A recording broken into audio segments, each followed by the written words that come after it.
Kita ke Merauke, Satuan Reserse Narkoba Polres Merauke yang mengungkap kasus narkotika di sebuah rumah indekos di kota Merauke, Papua Selatan. Dari pengungkapan kasus, 2 pelaku ditangkap bersama sejumlah barang bukti. Kasus ini terungkap dari adanya laporan warga terkait penyalahgunaan narkotika di sebuah rumah indekos di Jalan Imbutikai, Merauke. Dari pesanan yang dilakukan, petugas yang menyamar akhirnya menangkap pelaku berinisial B. Saat digeledah, ditemukan 1 bungkus rokok berisi sabu dari dalam saku celana pelaku. Dari hasil pengembangan, polisi kembali menangkap pelaku lainnya berikut barang bukti sabu, alat isap sabu, plastik kecil, dan telepon genggam. Kedua pelaku kini ditahan di Polres Merauke dan dijerat Undang-Undang tentang narkotika dengan ancaman hukuman maksimal 20 tahun penjara.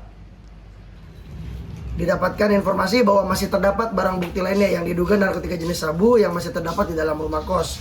Kemudian anggota OSL bergerak menuju ke rumah kos dengan inisial H. Selanjutnya anggota mengamankan terduga pelaku.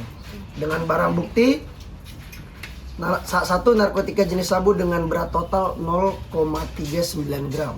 Dan ada lagi tersangka yang berinisial B.